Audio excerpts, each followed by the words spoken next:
man, it's a lot easier sitting up here watching it and telling people what to do. I'm enjoying this, actually. Yeah, I'm undefeated. Undefeated in here. Wow. Nole. Settle down, Nole.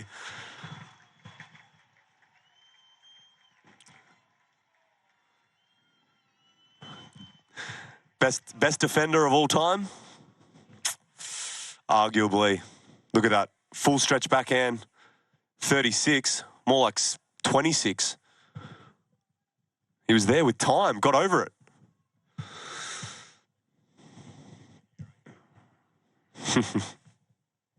Nah, he'd be a villain like me. We'd be on the villain side.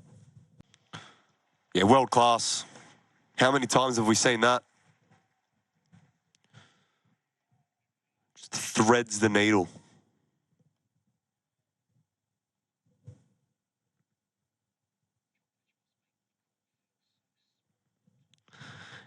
Yeah, I mean, not as small as Federer made you feel, but, you know, Novak is, he can, definitely.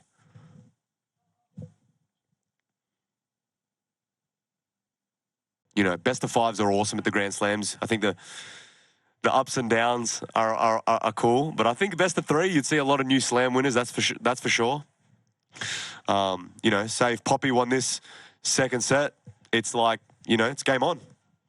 You could feel the tension in the air on that one. It was high up. Novak just doing what he does so well. He'll take it. He will take it. You've just asked Nick Kyrgios if I've used visualization techniques. No, mate. I wanted to win or lose and then go to the pub. Visualization. Oh, what kind of point is this? Alexei Popyrin, settle down. Settle. Now, he's playing well now. You love to see it. Love to see it. Home crowd against the best player on the planet in the best court in Australia, rising to the occasion. Oh, my God.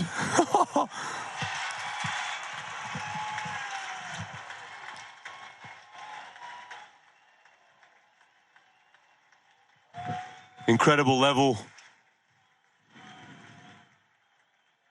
Insane. Bit of cat and mouse out there. I mean, Novak really should have been in way before that, but Alexei's lobs have been Leighton Hewitt-like. You don't want to poke the bear. Novak tends to like when the crowd's against him and gives him something to feed off. Popyrin, though, playing extraordinary tennis, serving big, lighting up the crowd, hitting lobs like Leighton Hewitt. He's rising to the occasion.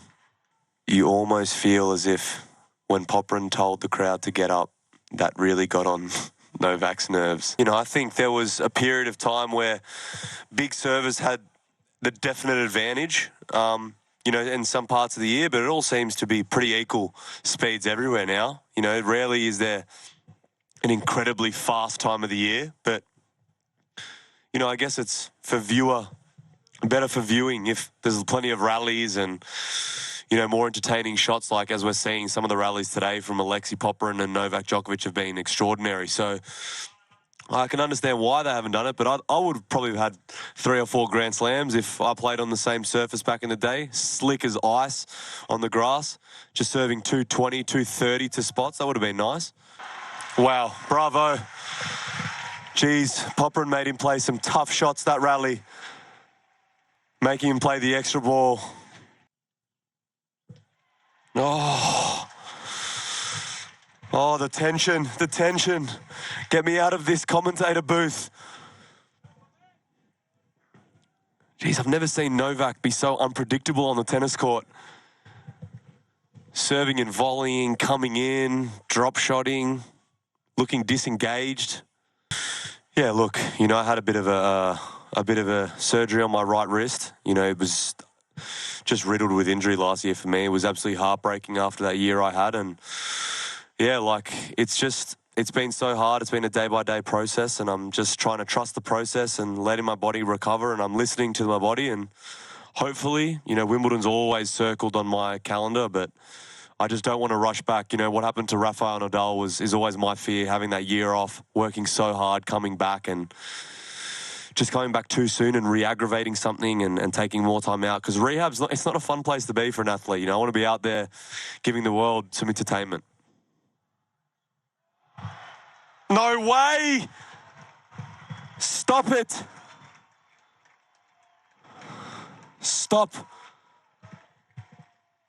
Stop. Everyone stop what you're doing. Tune in to this tie break because my heart is racing more so than the Wimbledon final. How did he thread the needle through that? I thought he was going cross court.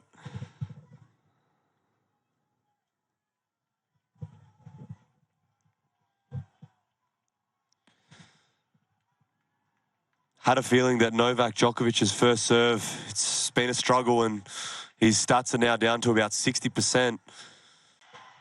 There it is. The best player on the planet somehow comes from 4 set points down to capitalize on his first set point and takes a 2-1 lead over Alexei Popyrin.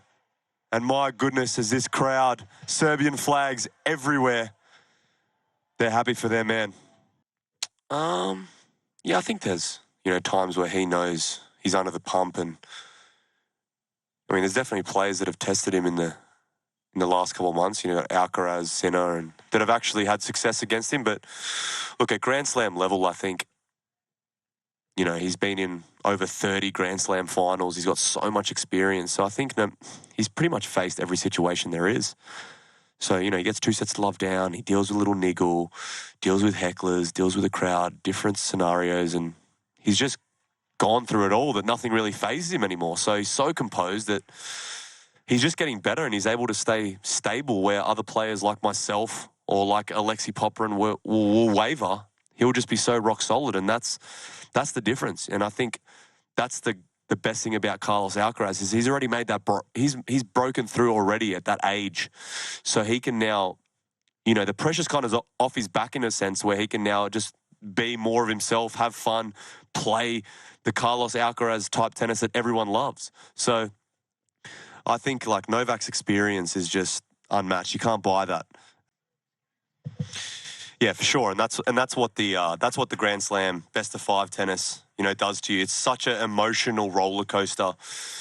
Every time I'm out there for 5 sets, and I've had conversations with the best players in the world about it. It's just you have such high energy levels for a set and a half, an hour and a half, and then your body feels like you're zonked. You've got no energy at all, and you just have to somehow find a way to just play along until you get that second wind, and then it happens again, and then it's an emotional roller coaster. And you can tell that both of these players were on such a high in that 3rd set tiebreak, and now they're both kind of just back into that cruise control type of hold, and then there'll be a time where it spikes again. It's just a crazy. When you get home, you're absolutely gone. You just want to go to bed. There's always some jerk in the crowd that wouldn't say something to Novak's face if they were walking through a hallway together. Yeah, definitely. I think it's more so the fact that I've sat down with him and got to know him as a person, and he has so much positive things outside the tennis court. He has his own foundation with his wife. He tries to help. He puts on these events like Novak with friends. He's a good guy. So it's why are these people trying to provoke and might say something that might, hit a nerve? It's just not worth it in my eyes. But look, I bet you he can't wait to come down. And I guarantee you, if he breaks here, the celebration is going straight at that guy in the crowd. Yeah, just such a well-rounded performance by Djokovic. We saw 2 different Novaks out there tonight. He was unengaged, laughing, and then he was locked in. But props to Alexei Popyrin. He played such a good match. He asked the questions, and he should just go off the court with his head held high. He created chances, and not everyone can say that when they walk out here. So it was a hell of a match and very entertaining to call. That's for sure.